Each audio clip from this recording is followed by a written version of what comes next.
எல்லாருக்கும் பிடிக்கும் சென்னை சில்க்ஸின் தரமான ஆடி பெருமை மிக ஆடி. சினிமாவுடன் வியூவர்ஸுக்கு வணக்கம். இந்த வீடியோ ரிவ்யூல பார்க்க இருக்கிற திரைப்படம் தங்கலான். சியான் விக்ரம் நடிப்பில் டைரக்டர் பா ரஞ்சித் இயக்கியிருக்கும் இந்த படம் ரொம்ப ஒரு பெரிய எக்ஸ்பெக்டேஷனை கிளப்பி இருந்துச்சு. ஒரு பீரியட் ஃபிலிம், அதில் பல விஷயங்கள் பேசியிருக்காங்க. ஒரு மேஜிக்கல் ரியலிசம், ஃபேண்டசி, அப்புறம் பாலிடிக்ஸ் உள்ளிட்ட பல விஷயங்கள் இதில் கலந்துருக்கு அப்படிங்கிறதும் ட்ரெய்லர் பார்த்தப்போ நமக்கு ஒரு ஹிண்ட் கிடச்சிது. ஸோ இந்த படம் எப்படி இருந்துச்சு, அந்த எக்ஸ்பெக்டேஷனை பூர்த்தி செய்தா இல்லையா, ஓவராலாக படம் சொல்கிற விஷயம் என்ன, அண்ட் விக்ரம் அவரோட ஆக்டிங்லாம் எப்படி இருந்துச்சு, எல்லாமே இந்த ரிவ்யூவில் பார்க்கலாம். வாங்க ரிவ்யூக்குள்ளே போகலாம்.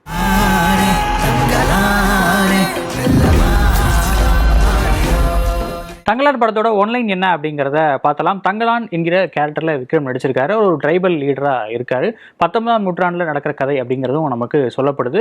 ஸோ பிரிட்டிஷார்கள் நம்ம அந்த ஊரை வந்து ஆட்சி செஞ்சுட்டு இருக்காங்க அப்படிங்கிறதும் தெரிய வருது. அப்போது அங்கே இருக்கிற ஒரு லோக்கல் மிராசுதார் இந்த தங்கலான் அவங்களோட ட்ரைபை வந்து ஏமாற்றி அவங்களோட நிலம் எல்லாத்தையும் பிடுங்கிறாரு. அவங்கள ரொம்ப ஒடுக்குமுறைக்கு ஆளாக்குறாரு அப்படிங்கிறதும் தெரிய வருது. அவரை வந்து ரொம்ப ஒரு தினக்கூலிக்கு வேலை செய்யணும், அடிமையாக வச்சிருக்கணும் அப்படிங்கிற மாதிரியான ஒரு ஸ்டாண்டில் இருக்கார் மிராசுதார். ஸோ மிராசுதார்ட்ட அடிமையாக இருக்கிறதுக்கு பதிலாக பிரிட்டிஷார் கூட இணைஞ்சு தங்கம் எடுக்க போகலாம் அப்படிங்கிற ஒரு முடிவுக்கு தங்கலான் வந்து வராரு. ஸோ பிரிட்டிஷ்காரோட எய்ம் என்ன அப்படின்னா, ஒரு தங்கம் அப்படிங்கிறது அந்த இடத்துல அபரிதமாக கிடைக்குது. ஸோ அதை வந்து நம்ம வெட்டி எடுக்கணும் அப்படிங்கிறது தான் அவரோட இன்டென்ஷனாக இருக்குது. அதுக்கு இந்த ட்ரைபல் பீப்புளெலாம் பயன்படுத்திக்கலாம் அப்படிங்கிறது பிரிட்டிஷாரோட எய்ம். ஸோ இதனால இந்த ஊர் மக்கள்லாம் சேர்ந்து அந்த தங்கம் எடுக்க போகலாம் அப்படின்னு முடிவெடுக்கிறாங்க. பட் அதில் இருக்கிற ஒரு மித் என்ன அப்படின்னா, அங்கே வந்து சூனியக்காரி ஆரத்தி வந்து அந்த தங்கம் எடுக்கிற இடத்துல இருக்கா. ஸோ அவள் வந்து யாரையும் தங்கம் எடுக்க விட மாட்டான், அந்த போனவங்க உயிரோடு திரும்ப மாட்டாங்க அப்படிங்கிற ஒரு நம்பிக்கையும் இருக்குது. ஸோ இதெல்லாம் மீறி அவங்க வந்து நம்ம அடிமையாக இருக்கிறத விட அங்கேயே போய் பிரிட்டிஷார் கூடயே நம்ம வேலை செய்யலாம். இதில் வந்து அப்படி ஒன்றும் அதெல்லாம் உண்மை இல்லை, ஆரத்திங்கிற கேரக்டர் உண்மை இல்லை அப்படிங்கிற ஒரு ஸ்டாண்டுமே விக்ரமுக்கு இருக்குது.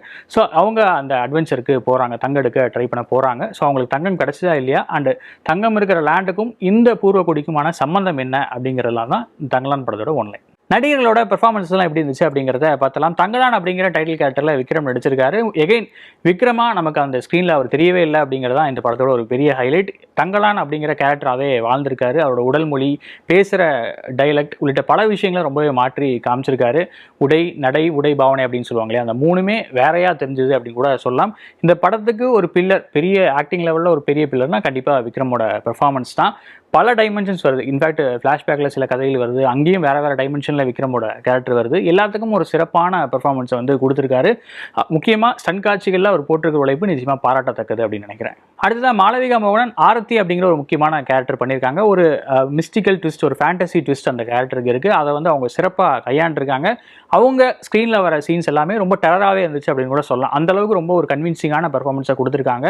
அந்த கேரக்டர் மூலமாக நமக்கு ஒரு ஹாரர் ஃபீல் இந்த படத்துக்கு ஆட் ஆகணும், ஒரு ஃபேண்டசி ஃபீல் ஆட் ஆகணும், மேஜிக்கல் ரியலிசம் மாதிரியான விஷயங்களும் சேரணும் அப்படிங்கிறது ஒரு அஜெண்டாவாக இருந்திருக்கு. அதை அவங்க சிறப்பாகவே நிறைவேற்றிருக்காங்க அப்படின்னு கூட சொல்லலாம். அடுத்ததாக கங்கம்மா அப்படிங்கிற ஒரு சுயமரியாதை மிக்க ஒரு கேரக்டரில் பார்வதி ஒரு சிறப்பான பெர்ஃபார்மன்ஸை கொடுத்துருக்காங்க. குழந்தைகளுக்கு தாயா அவங்க காட்டுற அக்கறையாக இருக்கட்டும், விக்ரம அதாவது கணவரை அவர் டீல் பண்ணுற விதமாக இருக்கட்டும், எல்லாமே ரொம்ப சிறப்பாக இருந்துச்சு. அண்ட் ஒரு கட்டத்தில் இது வேணாம் அப்படின்னு முடிவெடுத்து அவங்க அழுகிற காட்சி எல்லாமே ரொம்ப சிறப்பாகவே இருந்துச்சு. அவங்களோட ஓவராலாக பார்க்கும்போது ஒரு பிரில்லியண்ட்டான ஒரு பெர்ஃபார்மன்ஸ் கொடுத்துருக்காங்க. அவங்க இது வரைக்கும் ஒரு டைட்டில் கேரக்டர் நடித்து ஒரு படத்தை வந்து தாங்கி பிடிச்சிருப்பாங்க இல்லையா, அதுக்கு ஈக்குவலான பெர்ஃபார்மன்ஸ் தான் இது அப்படின்னு கூட சொல்லலாம். அவங்களோட கேரக்டர் ஒரு செகண்டரி கேரக்டராக இருந்தாலும், ஒரு ஹீரோயின் கேரக்டர் விக்ரம் கேரக்டர் அளவுக்கு வெயிட்டேஜ் இல்லை அப்படின்னாலுமே தன்னோட பெர்ஃபார்மன்ஸ் மூலமாக அவங்க லைம் லைட்டுக்கு வந்திருக்காங்க அப்படின்னு கூட சொல்லலாம். அடுத்ததாக சப்போர்ட்டிங் கேரக்டர்ஸில் பசுபதி, வெள்ளைக்காரர், கிளெமெண்டா வர டேனியல், ஹரிகிருஷ்ணன் எல்லாருமே ரொம்ப சிறப்பான பெர்ஃபார்மன்ஸ் கொடுத்துருக்காங்க. ஊர் மக்கள் நடித்தவங்களுமே ஒரு நிறைவான பெர்ஃபார்மன்ஸை கொடுத்துருக்காங்க. பசுபதி அங்கங்கே பண்ணுற விஷயங்கள் சில காமெடியாகவும் ஒர்க் அவுட் ஆயிருக்கு. படத்தோட பாசிட்டிவ்ஸ் என்ன அப்படிங்கிறத பார்த்தலாம். டைரக்டர் பா ரஞ்சித், தமிழ் பிரபா அண்ட் அழகிய பெரியவன் கூட்டணி ஒரு பிரில்லியண்டான ஒரு ஸ்கிரிப்டை ஃபார்ம் பண்ணியிருக்காங்க. மேஜிக்கல் ரியலிசம், ஃபேண்டசி, அதில் ஒரு நிலவரசியல், பிரிட்டிஷாரோட ஒடுக்குமுறை, அதில் காஸ்ட் எப்படி ஒரு ப்ளே பண்ணிச்சு, ரிலீஜன் எப்படி ப்ளே பண்ணிச்சுங்கிற பல விஷயங்களை உள்ளே கொண்டு வர ட்ரை பண்ணியிருக்காங்க. பட் அது எல்லாமே ஓரளவு நல்லா ஒரு ப்ராப்பரான மிக்ஸாக இருக்குது அப்படிங்கிறதும் பாராட்ட வேண்டிய விஷயம். முக்கியமாக ஃபேண்டசி அண்ட் மேஜிக்கல் ரியலிசம் அப்படிங்கிறது தான் படத்தில் கொஞ்சம் தூக்கலாகவே இருக்குது. அதை ஒரு பிரில்லியண்ட்டாகவே ஹேண்டில் பண்ணியிருக்காங்க. அந்த விஷயங்கள் புதுசாக எக்ஸ்ப்ளோர் பண்ண விஷயங்கள் அதோட மீட்டரில் பர்ஃபெக்டாக பொருந்தி வந்திருக்கு. படத்துக்கும் அது பலமாக மாறி இருக்குது அப்படின்னு நினைக்கிறேன். குறிப்பாக ஃபர்ஸ்ட் ஹாஃபுக்கு அவங்க போட்டிருக்கிற அந்த ஒர்க் ரொம்ப பிரில்லியண்டான ஒர்க். அதுவும் விக்ரம் வந்து ஒரு ஃப்ளாஷ்பேக் சொல்ல ஆரம்பிப்பார், ஒரு கதை மாதிரி ஒரு விஷயங்கள் சொல்லுவார். அந்த போர்ஷன் கொரியோகிராஃப் பண்ணப்பட்ட விதம் ரொம்ப பிரில்லியண்டாக இருந்துச்சு. அதில் நடிகர்களோட பங்களிப்புமே ரொம்ப சிறப்பாக இருந்துச்சு அப்படின்னு சொல்லலாம். அண்ட் டுவர்ட்ஸ் இன்ட்ரோல் பிளாக் ஒரு பெரிய அட்வென்ச்சர் மாதிரி ஒரு விஷயம் வரும். அதுவுமே நல்லா ஒரு கொரியோகிராஃப் பண்ணியிருக்காங்க. ப்ராப்பரான ரைட்டிங்கும் அதில் தெரிஞ்சுது. அதில் ஒரு சில பிரச்சனை இருக்குது, அது என்னங்கிறது பின்னாடி பார்ப்போம். பட் ஓவராலாக ஃபர்ஸ்ட் ஹாஃப் ஒரு பிரில்லியண்டான எஃபர்ட்டாக இருந்துச்சு. அதுக்கு ரைட்டிங்கும் உதவிச்சு அப்படின்னு சொல்லலாம். அண்ட் மேக்கிங் வைஸ் ஆக்டிங்கில் இருந்த ஒரு 100% பர்ஃபெக்ஷன் மேக்கிங்கில் இல்லை அப்படின்னாலுமே ஓவராலாக ஒரு கிரிப்பிங்கான வாட்சாக இருந்துச்சு ஃபர்ஸ்ட் ஹாஃப் அப்படிங்கிறதே ஒரு பெரிய பாசிட்டிவான விஷயம் தான். On the technical front S மூர்த்தியோட ஆர்ட் டைரக்ஷன் ரொம்பவே எக்ஸலண்ட்டாக இருந்துச்சு. ஒரு இமர்சிவான எக்ஸ்பீரியன்ஸையும் கொடுத்துருக்கு அப்படின்னு சொல்லலாம். இந்த இமர்சிவான எக்ஸ்பீரியன்ஸுக்கு ஆட் ஆனால், அதாவது அந்த வேர்ல்டுக்குள்ளேயே நம்மளை இறக்கி விட்டதுக்கான ஒரு பெரிய கிரெடிட் யாருக்கு போகணும் அப்படின்னா கிஷோர் குமார் பண்ண சினிமோட்டோகிராஃபிக்கு தான். அவ்வளோ ஒரு பிரில்லியண்டான ஒர்க். அந்த வேர்ல்டை கட்டமைச்ச விதம், அதை காட்டின விதம், அந்த மலைமுகடுகள், அந்த இருக்கிறாங்க ட்ரைபல் பாப்புலேஷன் எல்லாத்தையுமே ரொம்ப சிறப்பாக காட்சிப்படுத்தியிருந்தார். அண்ட் டு தி இன்னொரு ப்ளஸ் பாயிண்ட், ஒரு பெரிய ப்ளஸ் பாயிண்ட் சொல்லணும் அப்படின்னா படத்தோட செகண்ட் ஹீரோ நிச்சயமாக ஜிவி பிரகாஷ் தான். பாடல்கள் ஒரு பக்கம் அந்த 2-3 ட்ராக் ஆல்ரெடி ஹிட்டாக இருந்தாலும் பின்னணி இசையில் பின்னி பெடல் எடுத்திருக்காரு. அதுவும் அந்த எலிவேஷன் ஒரு இடத்துல வரும், ஒரு ஹீரோயிசமான ஒரு எலிவேஷன் வந்து வரும். அதெல்லாம் ரொம்ப எக்ஸலண்ட்டாக ஆம்பிளிஃபை பண்ணியிருக்காரு ஸ்க்ரீனில் அப்படின்னு கூட சொல்லலாம். ஒரு சுமாரான காட்சி இல்லை ஒரு கிராஃபிக்ஸ் சொதப்பலாக இருக்கிற ஒரு காட்சி கூட அவரோட பின்னணி இசையில் கேட்கும்போது இன்னுமே ஒரு பிரில்லியண்டான ஒரு எக்ஸ்பீரியன்ஸாக மாறி இருக்கு அப்படின்னு நினைக்கிறேன். நிச்சயமாக இசை அசுரன் அப்படிங்கிற ஒரு டேகை ஜிவி பிரகாஷ் கொடுத்தலான்னு நினைக்கிறேன். அந்தளவு ஒரு பிரில்லியண்டான ஒர்க்கை பண்ணியிருக்காரு. படத்தில் இதெல்லாம் பெட்டராக இருந்திருக்கலாம் அப்படிங்கிறத பார்த்தலாம். முதல்ல எனக்கு தோன்ற ஒரு நெகட்டிவான விஷயம் என்ன அப்படின்னா படத்துக்கான லைவ் சவுண்டு எடிட்டிங் தான். அதாவது சவுண்டு ரெக்கார்டிங் அப்படிங்கிறதே ஒரு பெருசாக கிளிக் ஆகலை அப்படிங்கிறது தான். ஏன்னா பேசுகிற டைலாக்ட் ஆல்ரெடி வேறையாக இருக்குது. பேசுகிற அந்த இன்ஃபேக்ட் விக்ரம் கூட ஒரு நாக்கம் அடித்து பேசுகிற மாதிரி தான் ஒரு ஸ்லாங் ட்ரை பண்ணியிருக்காரு. இது எல்லாமே லைவ் டப்பிங் அப்படிங்கிறதுனால நமக்கு ப்ராப்பராக கிளாரிட்டியாக கேட்கவே இல்லை அப்படிங்கிறது ஒரு பெரிய பிரச்சனை. இதுக்கும் ஒரு பிவிஆர் மாதிரி ஒரு ஸ்க்ரீனில் தான் பார்த்தேன் படம் அப்படின்னாலுமே அந்த டைலாக்ஸ் சிலது புரியவே இல்லை அப்படிங்கிறது இந்த படத்துக்கு ஒரு பெரிய தொந்தரவாக இருக்குது. அதனாலேயே நடிகர்களோட பர்ஃபார்மன்ஸ் அவ்வளோ நல்லா இருந்தாலும் அதில் 100% நம்மளால் இன்வால்வ் ஆக முடியல அப்படிங்கிறது ஒரு பெரிய சர்க்கிள். அதுக்கு மெயின் காரணம் இந்த டப்பிங் பிரச்சனை தான் அப்படின்னு நினைக்கிறேன். அதாவது இந்த மாதிரியான ஒரு படத்துக்கு, அதுவும் ஒரு வெட்ட வெளியில் நடக்கிற ஒரு கதைக்கு ஏன் லைவ் சவுண்டு போனாங்க அப்படிங்கிறது ஒரு குழப்பமாகவே இருந்துச்சு. டப்பிங் போயிருந்தால் இன்னுமே பெட்டராக இருந்திருக்குமே அப்படின்னு கூட தோணுச்சு. சவுண்ட் எடிட்டிங் அண்ட் சவுண்ட் மிக்சிங்கில் இன்னும் ஒரு பெட்டரான அக்கறையை காமிச்சிருக்கலாம், இல்லை ஒரு சப்டைட்டிலாவது போட்டுக்கலாமே அப்படின்னு கூட ஆதங்கப்பட்டோம். அந்தளவு ஒரு மோசமான ஒரு எக்ஸ்பீரியன்ஸாக சவுண்டு மாறி இருக்குது அப்படின்னு நினைக்கிறேன். அது இந்த படத்துக்கு ஒரு பெரிய சர்க்கிள். அடுத்த படத்தோட ஓவரால் சிஜி ஒர்க்குமே இன்னொரு லெவல் ஹையாக இருந்திருக்கலாம் அப்படின்னு ஃபீல் ஆச்சு. ஏன்னா அப்படின்னா பாம்பு அப்படிங்கிறத ஒரு எக்ஸ்டென்சிவாக படத்தில் யூஸ் பண்ணியிருக்காங்க. நிறைய இடங்களில் பாம்பு ஒரு கேரக்டராக கூட வருது அப்படின்னு கூட சொல்லலாம். பட் அந்த சிஜி, பாம்புக்கு பண்ண அந்த சிஜி அப்படிங்கிறது ரொம்ப புவராக இருந்த ஒரு ஃபீல் இருந்துச்சு. ரொம்பவே செயற்கையாக இருந்துச்சு. அதனாலேயே அது வந்து ஒரு கன்வின்சிங்கான எக்ஸ்பீரியன்ஸாக மாறவே இல்லை. இது வந்து உண்மையாகவே பாம்பு வந்திருக்கா இல்லை வந்து அது ஒரு கற்பனையா அப்படிங்கிறது கூட நமக்கு சில இடங்களில் டவுட் வந்துச்சு. அந்தளவு ஒரு மோசமான ஒர்க்காக இருந்துச்சு. இவ்வளோ நாள் படம் மேக்கிங்கில் இருந்துச்சு, இந்த மாதிரியான விஷயங்களை இன்னுமே செதுக்கி இருக்கலாமே அப்படின்னு கூட ஃபீல் ஆச்சு.